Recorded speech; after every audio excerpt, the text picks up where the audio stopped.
saya menyerahkan diri saya ya hanya berdasarkan kepada aturan mainnya Allah gitu. Ya sebagaimana fitrah saya diciptakan itu kan Az-Zariyat 56 itu ya, wa ma khalaqtul jinna wal insan illa liya'buduni. Ya, semata-mata ya saya dicipta ini kan cuman untuk apa namanya, beribadah gitu. Untuk selanjutnya ya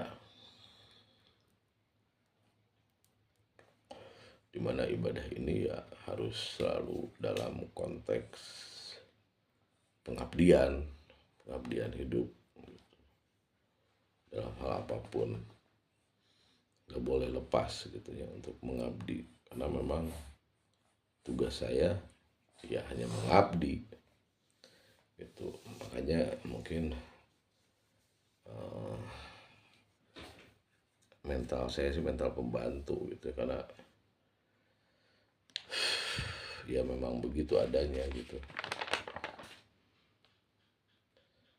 Terus kan dalam tasahud itu luar biasa itu ya, doanya itu kan at-tahiyat mubarakat sholawat toibat gitu. Dimana at-tahiyat ini kan kita memohon gitu ya, satu wujud kehidupan yang saling hormat menghormati, mubarokat itu satu wujud kehidupan yang saling memakmurkan. Terus sholawat itu satu wujud kehidupan yang saling memenuhi harapan kemanusiaan. Terus toyibat itu satu wujud kehidupan yang saling menghantar kepada yaitu tujuan tadi, ihsan gitu kan. Jadi ya semuanya itu at-tahiyat mubarokat sholawat toyibat itu ya nggak pernah bisa lepas dari lillah gitu. Lillah, hanya berdasar ajaran Allah. Nah, itulah ya kalau mau beriman ya harus begitu gitu prosesnya gitu. Harus melalui syahadat, berlanjut kepada sholat, ya berlanjut kepada zakat. Zakat ini kan teknis berbagi rezekinya itu kan hanya bagian teknisnya, tapi kan yang esensi yang utamanya sih adalah merealisasikan sholat yang berangkat dari syahadat. Karena kalau sholatnya nggak berangkat dari syahadat ya saya sih, kalau saya khawatir sahun. Makanya saya sih mengupayakan kalau syahadat itu ya seumur hidup gitu, seumur hidup saya gitu. Ya berusaha aja itu sesuai dengan perintahnya di al-alaq, terus juga di mujamil, bangun di sepertiga malam atau 2/3, setengah malam gitu ya. Sesuai kemampuan aja lah gitu. Belajar satu ayat, 2 ayat, 3 ayat, pahami maknanya. Mudah-mudahan semuanya itu ketika kita melaksanakan sholat nanti dari mulai takbiratul ihram, dari takbir itu ya, dimana takbir itu kan satu simbol gitu, simbol penyerahan diri, sehingga nanti dapat mewujud kepada assalamualaikum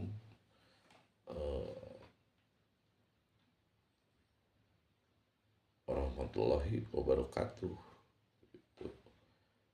Ya berharap mudah-mudahan bahwa Islam itu ya satu-satunya penataan hidup yang apa yang sangat sempurna gitu ya. Gitu.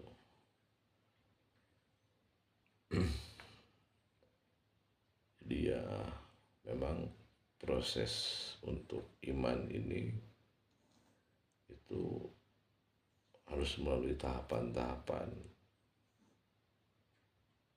belajar, salah satunya itu. Karena syahadat itu bagi saya ya harus seumur hidup. Nggak bisa sekali gitu. Karena kalau cuman mengucapkan asyhadu alla ilaha illallah wa asyhadu anna muhammadar rasulullah itu kan baru di lisan. Sementara dari lisan itu kan harus ada realisasi. Dan realisasinya ya selama hayat di kandung badan. Karena saya memang adalah orang yang bodoh. Dia harus terus-terusan bersahadat dalam artian belajar, mengkaji, menggali ilmu. Karena itu kan pondasi ya. Al-Quran itu pondasi, syahadat itu pondasi. Syahadat itu Al-Quran. Kalau bagi saya sih jadi pondasi. Dimana nanti ketika pondasinya sudah ada, sudah kuat, dari berbagai macam materi yang ada, seluruh ayat-ayat Al-Quran itu adalah materinya. Berbagai macam materi. Sehingga dia menjadi pondasi yang kuat. Dibawa ke dalam sholat. Sehingga nanti ketika sholat itu dibangun, dibina, maka dia akan berfungsi menjadi tiang. Karena tiang itu tidak akan bisa berdiri tanpa adanya pondasi. Ya enggak? Kalau enggak ada pondasi, tiang enggak akan bisa berdiri. Jadi syahadat itu adalah pondasinya. Sholat tiangnya. Dan tiang akan bisa berdiri tegak kalau ada pondasi.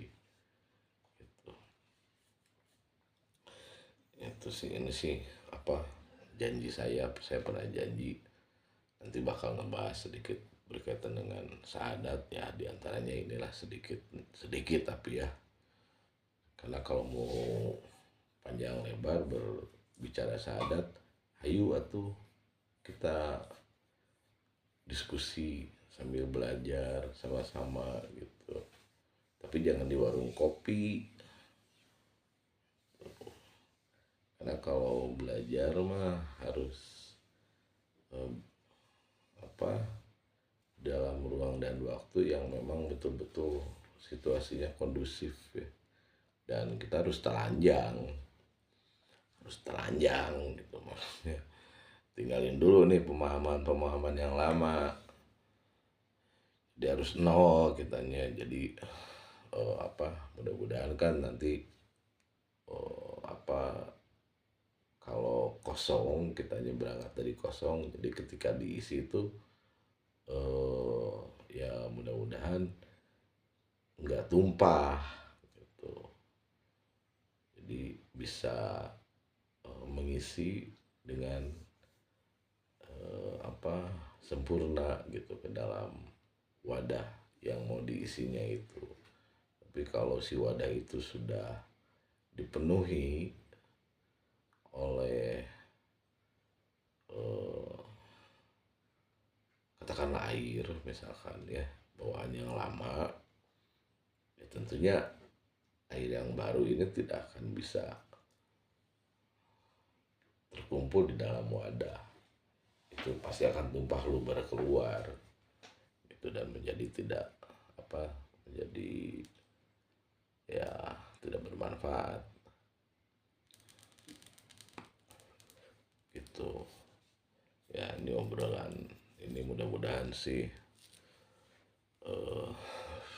bermanfaat walaupun cuma sedikit ya, minimal bagi diri saya khususnya gitu ya. Walaupun ada yang tidak sepaham atau ada misalkan kesalahan dalam cara pandang saya, yaitu betul-betul kelemahan diri saya. Karena saya ini sempurna, ada kelebihan tapi juga ada kekurangan, ada plus ada minus, makanya sempurna. Karena kan saya ciptaan Allah, bukan ciptaan pabrik sendal gitu kan, sama ciptaan Allah, jadi pasti sempurna. Ada kelebihan juga ada kekurangan, ya mohon dimaafkan gitu kalau ada kesalahan, kekurangan, ya mohon dimaafkan. Yang penting makan masih tetap kita ada dalam ruang lingkup silaturahmi, bisa ngopi walaupun menenganjuk,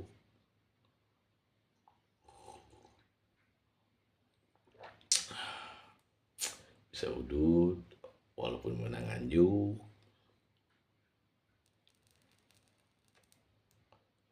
tapi nikmat luar biasa. Waduh, ketika mengembuskan itu serasa nafas itu hidup. Ketika dihisap, kita kayak mati. Dihembuskan lagi, kita hidup. Atau terbalik ya? Terbalik kali ya. Hidup, mati. Ya, pokoknya mah apapun itu, ini sebuah kelejatan yang tidak tara, rezeki. Nah, rezeki itu kan nggak cuma selalu finansial ya atau amual, tapi rezeki yang paling utama itu ilmu dan ilmu, nafas, waktu. Waktu itu rezeki gitu ya. Kita bisa gunakan waktu dengan sebaik-baiknya, itu rezeki ya, diantaranya ya ini gitu, memanfaatkan waktu, bangun sebentar, baca-baca apa yang bisa dibaca gitu. Nah, jadi enak lah, dan tidur mah cukup ya 4 jam. Kalau apa, para ilmu kedokteran bilangnya 8 jam, itu sih terserah mereka gitu dah. Kalau Rasul mencontohinnya juga yang baik itu 4 jam gitu tidur, mah nggak usah lama-lama lah gitu. Oke, gitu aja dulu, karena bentar lagi subuh, siap-siap untuk melakukan satu teknis pembinaan yang namanya sholat. Jadi baru pembinaan ya, bukan ibadah gitu. Nanti ibadahnya mah setelah sholat, supaya khusyuk gitu. Jadi setelah syahadat atau niat itu kan disolatkan, terus diwujudkan, tapi harus sejalan, baru itu namanya khusyuk. Khusyuk itu begitu, kalau saya yakin, yang saya yakini sih itu jalannya antara niat, ucapan, juga perbuatan, itu khusyuk namanya.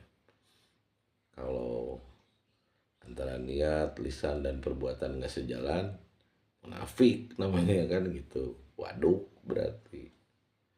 Tiga saha nusok waduk, urang nusok waduk mah gitu. Makanya saya harus terus menerus belajar, karena belegu, beloho, celeno, orang mah maksimality celeno lagi gitu.